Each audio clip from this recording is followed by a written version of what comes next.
Hello everybody, it's Mrs. Pound and I am back with more from chapter 4.1 on forces and motion. We're already on our fifth section, Newton's third law of motion. So we've talked about the first and second laws. First law is the law of inertia, second law, the law of acceleration.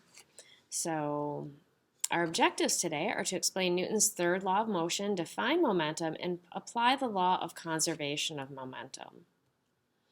So Newton's third law of motion states that for every action there is an equal and opposite reaction. So here there is a guy doing push-ups. He is pushing up on the floor, and what that means is that the floor is also pushing back up on him. If it didn't push up back up on him, he would put his hand through it. So that's what it means by there's an equal and opposite reaction. It cannot be the same object. So notice I said the man pushes against the floor pushes against the man. It's always two different objects that are involved in this interaction. So another example is how thrust propels a rocket, because in outer space, rockets even work. So the way this works is you would think that like a balloon, that the air pushes on the air behind it. But if that was so, rockets would not work in outer space because the gases that come out you would think would be pushing on the air, but there is no air, and yet rockets still work. So there is something else going on. So what is going on is the gases push against the rocket, and the rocket pushes back against the gases, and that is actually what propels it forward. It is not the gases coming out the back pushing on the air. It is the gases pushing on the rockets instead. It's much the same with a balloon. You might think that the air coming out of the back of the balloon is pushing on the air behind it, propelling it forward, but it's actually the walls of the balloon pressing on the air and the air pressing back that propels it forward.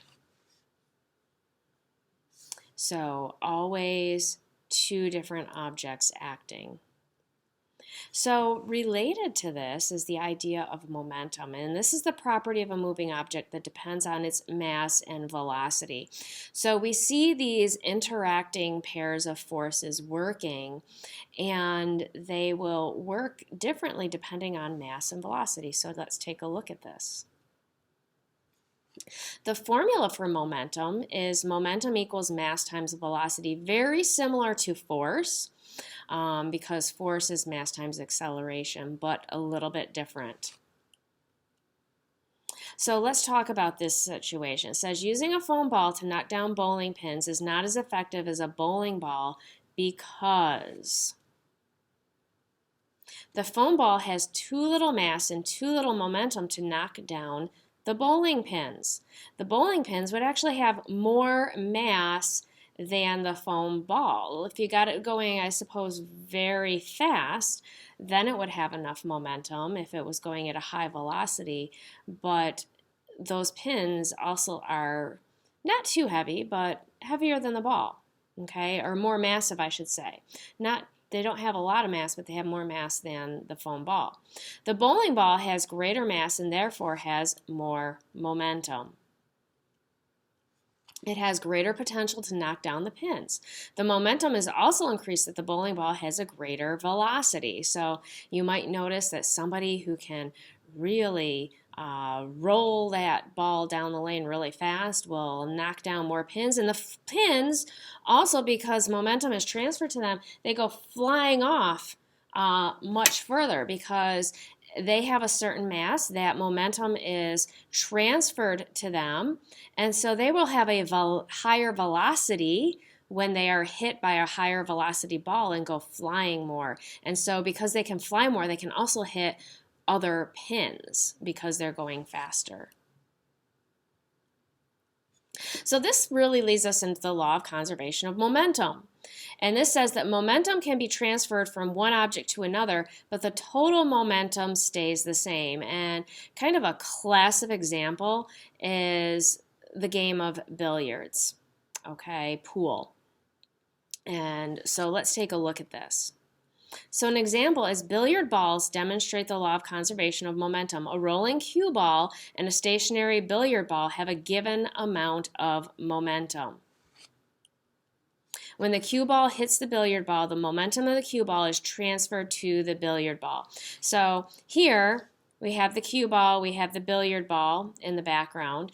The individual is getting ready to hit that cue ball. It will hit the billiard ball. Now, when it hits it, something interesting happens. The cue ball actually stops and transfers all of its momentum to the billiard ball. Now, the billiard ball is the same size, so that velocity transfers completely to the billiard ball. Now, be aware there is loss due to other materials and friction and whatnot, so we're talking ideal conditions here, and that can then hit more balls. Now, what if this cue ball hit two billiard balls that were right next to each other?